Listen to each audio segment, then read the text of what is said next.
வணக்கம். ஆகாஷ்வாணி புதுச்சேரி. மாநில செய்திகள் வாசிப்பவர் நாராயணசாமி.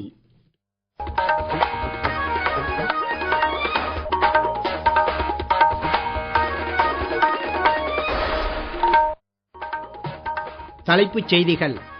நம் நாட்டின் விண்வெளி ஆய்வு நிலையம் விரைவில் ஏற்படுத்தப்படும் என்று பிரதமர் திரு நரேந்திர மோடி தெரிவித்துள்ளார். குடியரசு துணைத் தலைவர் தேர்தலில் திரு சி.பி. ராதாகிருஷ்ணன், திரு சுதர்ஷன் ரெட்டி ஆகியோரது மனுக்கள் ஏற்கப்பட்டதாக தேர்தல் ஆணையம் தெரிவித்துள்ளது. புதிய தொழில் தொடங்குவதற்கு ஏற்ற உள்கட்டமைப்பு வசதிகள் புதுச்சேரியில் சிறப்பாக இருப்பதாக துணைநிலை ஆளுநர் திரு கைலாஷ்நாதன் தெரிவித்துள்ளார். பிரெஞ்சு இந்திய இளம் பெண் இயக்குனர் இயக்கிய குட் பை மாமாஜி அனிமேஷன் திரைப்படம் புதுச்சேரி அலையன்ஸ் பிரான்சே அரங்கில் திரையிடப்பட்டது. இனி விரிவான செய்திகள். நம் நாட்டின் விண்வெளி ஆய்வு நிலையம் விரைவில் ஏற்படுத்தப்படும் என்று பிரதமர் திரு நரேந்திர மோடி தெரிவித்துள்ளார். 2வது தேசிய விண்வெளி தினம் இன்று கொண்டாடப்படுவதையொட்டி பிரதமர் விடுத்துள்ள காணொளி செய்தியில், விரைவில் இத்தினம் இளைஞர்களை கவரும் கொண்டாட்ட தினமாக உருவெடுக்கும் என்று நம்பிக்கை தெரிவித்தார். ககன்யான் விண்வெளி திட்டம் விரைவில் தொடங்கப்படும் என்று கூறியுள்ள அவர், அதிநவீன தொழில்நுட்பங்களான மின்விசை உந்து சக்தி, செமி கிரையோஜெனிக் என்ஜின் விண்வெளி திட்டங்களில் இந்தியா சாதனை படைக்கும் என்று நம்பிக்கை தெரிவித்தார். கடந்த 11 ஆண்டுகளில் விண்வெளி துறையில் பல்வேறு சீர்திருத்தங்கள் கொண்டு வரப்பட்டு ஒன்றன் பின் ஒன்றாக சாதனைகள் படைக்கப்படுவதாக அவர் பெருமிதம் தெரிவித்தார். இந்தியாவின் ஆளுமையில் விண்வெளி திட்டமும் முக்கிய அங்கம் வகிப்பதாக பிரதமர் எடுத்துரைத்தார். விவசாயிகளுக்கான பயிர் காப்பீடு முதல் மீனவர்களுக்கான பாதுகாப்பு வழிகாட்டுதல்கள், பேரிடர் மேலாண்மை வரை சாமானிய மக்களின் வாழ்க்கை முறையை மத்திய அரசின் விண்வெளி தொழில்நுட்ப திட்டங்கள் இலகுவாக்குவதாக கூறினார். 2023ஆம் ஆண்டு இதே நாளில் சந்திரயான் 3 திட்டத்தின் கீழ் நிலவின் தென் துருவத்தில் விக்ரம் லேண்டர் கருவி வெற்றிகரமாக தரை இறங்கியதைத் தொடர்ந்து இத்தினம் விண்வெளி தினமாக கொண்டாடப்படுகிறது. ஆரியப்பட்டா முதல் ககன்யான் வரை எல்லையற்ற வாய்ப்புகளுக்கான நமது முன்னோர்களின் அறிவாற்றல் என்ற கருப்பொருளுடன் நாடு முழுவதும் இன்று பல்வேறு நிகழ்ச்சிகள் நடைபெறுகின்றன. சந்திரயான் 3 வெற்றியை பறைசாற்றும் வகையில் விண்வெளி தின கொண்டாட்டங்கள் இன்று பெருமிதத்துடன் கொண்டாடப்படுவதாக மத்திய விண்வெளித்துறை இணை அமைச்சர் டாக்டர் ஜிதேந்திர சிங் தெரிவித்துள்ளார். கடந்த 11 ஆண்டுகளில் விண்வெளி துறையில் தனியார் பங்களிப்புக்கு அனுமதி வழங்கியதே இத்துறையில் மத்திய அரசு கொண்டு வந்த மிகப்பெரிய சீர்திருத்தம் என்று அவர் எடுத்துரைத்தார். மேலும் இஸ்ரோ தலைவர் திரு நாராயணன் வெளியிட்டுள்ள செய்தியில், இந்தியாவின் விண்வெளி திட்டங்கள் உலக நாடுகளுக்கு முன்னோடியாக நம் தேசத்தை முன்னிறுத்துவதாக பெருமிதம் தெரிவித்தார். குடியரசு துணைத் தலைவர் தேர்தலில் தேசிய ஜனநாயக கூட்டணி வேட்பாளர் திரு சி.பி. ராதாகிருஷ்ணன், இண்டி கூட்டணி வேட்பாளர் திரு சுதர்ஷன் ரெட்டி ஆகியோரது மனுக்கள் ஏற்கப்பட்டதாக தேர்தல் ஆணையம் தெரிவித்துள்ளது. குடியரசு துணைத் தலைவர் தேர்தல் அடுத்த மாதம் 9ஆம் தேதி நடைபெற உள்ள நிலையில் மனுக்களை திரும்பப் பெற நாளை மறுநாள் வரை கால அவகாசம் வழங்கப்பட்டுள்ளது. இந்திய வம்சாவழியினரின் உலகளாவிய அமைப்பு கோபியோ சார்பில் 3 நாள் சர்வதேச வணிக மாநாடு மற்றும் கண்காட்சி புதுச்சேரி பழைய துறைமுக வளாகத்தில் நடைபெற்று வருகிறது. இன்று காலை நடைபெற்ற விழாவில் துணைநிலை ஆளுநர் திரு கைலாஷ்நாதன் சிறப்பு விருந்தினராக கலந்து கொண்டு மாநாட்டினை தொடக்கி வைத்து கண்காட்சியை பார்வையிட்டார். அப்போது பேசிய அவர், இந்திய வம்சாவழியை சார்ந்தவர்களும் வெளிநாடு வாழ் இந்தியர்களும் உலகின் பல நாடுகளில் சிறந்த தொழில் முனைவோராக, தொழில் அதிபர்களாக வளர்ச்சி அடைந்திருப்பதாகவும் அவர்கள் இந்தியாவில் உள்ள இளைஞர்களுக்கு பெரும் ஊக்கசக்தியாக திகழ்வதாகவும் தெரிவித்தார். அவர்கள் தங்களுடைய முதலீட்டை மீண்டும் தாய்நாட்டின் வளர்ச்சிக்காக முதலீடு செய்யும் போது இந்தியா 3வது வளர்ச்சி பெற்ற பொருளாதார நாடாக விரைவில் வளர்ச்சி பெறும் என்றார்.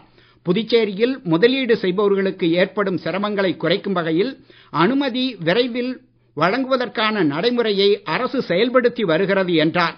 புதிய தொழில் தொடங்குவதற்கு ஏற்ற உள்கட்டமைப்பு வசதிகள் புதுச்சேரியில் சிறப்பாக இருப்பதாக தெரிவித்த துணைநிலை ஆளுநர், விமான நிலைய விரிவாக்கம், கடல்வழி போக்குவரத்து மற்றும் நெடுஞ்சாலை மேம்பாட்டு பணிகள் நடைபெற்று வருவதாகவும், ஆன்மீக சுற்றுலா, சுகாதார சுற்றுலா, சுற்றுச்சூழல் சுற்றுலா, பாரம்பரிய சுற்றுலா என்று அனைத்து வகையிலும் சுற்றுலாவை மேம்படுத்துவதற்கான முயற்சிகள் மேற்கொள்ளப்பட்டு வருவதாக தெரிவித்தார்.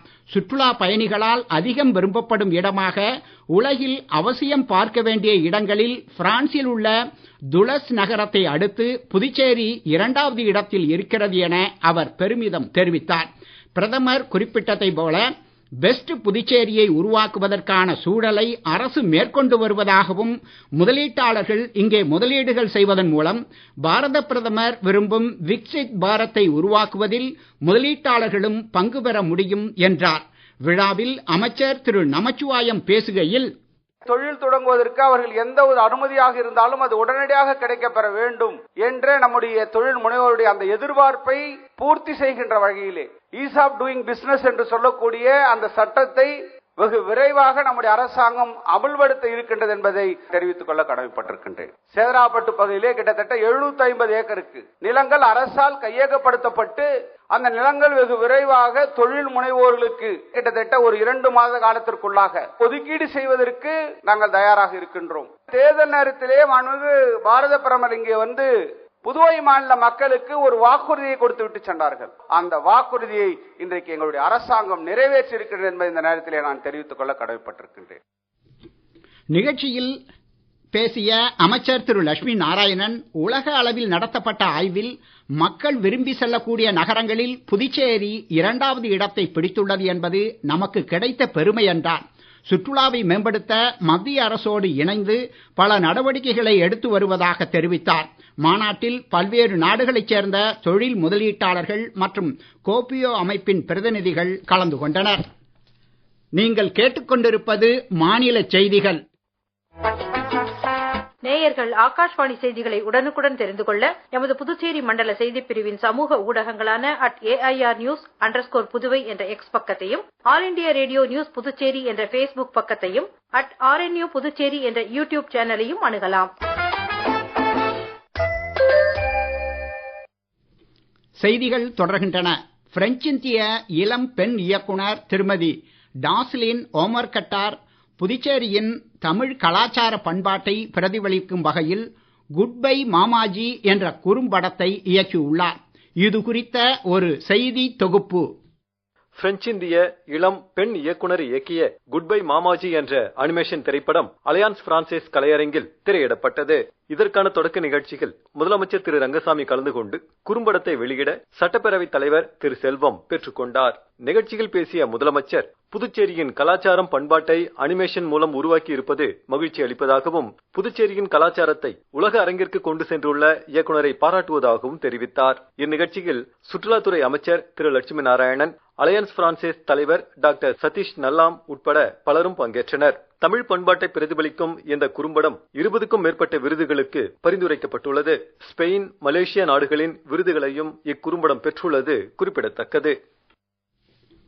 உலக இளையோர் வில்வித்தை சாம்பியன் போட்டியில் இந்தியா 2 தங்கப்பதக்கங்களை வென்றுள்ளது. கனடாவில் நடைபெற்று வரும் இப்போட்டியில் இந்தியா 21 வயதிற்குட்பட்டோருக்கான ஆடவர் குழு பிரிவில் இறுதி ஆட்டத்தில் ஜெர்மனியையும், 18 வயதிற்குட்பட்டோருக்கான ஆடவர் குழு பிரிவு இறுதி ஆட்டத்தில் அமெரிக்காவையும் வென்று இப்பதக்கத்தை கைப்பற்றியது.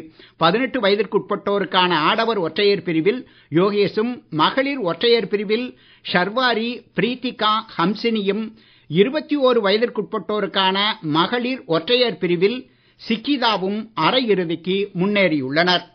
கஜகஸ்தானில் ஷிம்கேண்டில் நடைபெற்று வரும் ஆசிய துப்பாக்கிச் சுடும் சாம்பியன் போட்டியின் கலப்பு இரட்டையர் பிரிவில் இந்தியாவின் அர்ஜுன் பபுதா இளவேனில் வாளறிவன் இணை இறுதி ஆட்டத்திற்கு முன்னேறியுள்ளது. 11 வயதிற்குட்பட்டோருக்கான உலக செஸ் ஒலிம்பியாட் போட்டியில் இந்தியா 1 தங்கம் 1 வெண்கலப் பதக்கம் வென்றது. தென்மேற்கு வங்கக்கடல் பகுதியில் மேல் நிலவும் வளிமண்டல கீழடுக்கு சுழற்சி காரணமாக வரும் 25ஆம் தேதி வரை தமிழகத்தின் ஒரு சில இடங்களிலும், புதுச்சேரி காரைக்கால் பகுதிகளிலும் இடி மின்னலுடன் கூடிய லேசானது முதல் மிதமான மழை பெய்யக்கூடும் என சென்னை வானிலை ஆய்வு மையம் தெரிவித்துள்ளது. மீண்டும் தலைப்புச் செய்திகள். நம் நாட்டின் விண்வெளி ஆய்வு நிலையம் விரைவில் ஏற்படுத்தப்படும் என்று பிரதமர் திரு நரேந்திர மோடி தெரிவித்துள்ளார். குடியரசு துணைத் தலைவர் தேர்தலில் திரு CP ராதாகிருஷ்ணன், திரு சுதர்ஷன் ரெட்டி ஆகியோரது மனுக்கள் ஏற்கப்பட்டதாக தேர்தல் ஆணையம் தெரிவித்துள்ளது. புதிய தொழில் தொடங்குவதற்கு ஏற்ற உள்கட்டமைப்பு வசதிகள் புதுச்சேரியில் சிறப்பாக இருப்பதாக துணைநிலை ஆளுநர் திரு கைலாஷ்நாதன் தெரிவித்துள்ளார். பிரெஞ்சிந்திய இளம் பெண் இயக்குனர் இயக்கிய குட் பை மாமாஜி அனிமேஷன் திரைப்படம் புதுச்சேரி அலையன்ஸ் பிரான்சே அரங்கில் திரையிடப்பட்டது. இத்துடன் இந்த செய்தி அறிக்கை நிறைவு பெறுகிறது. வணக்கம்.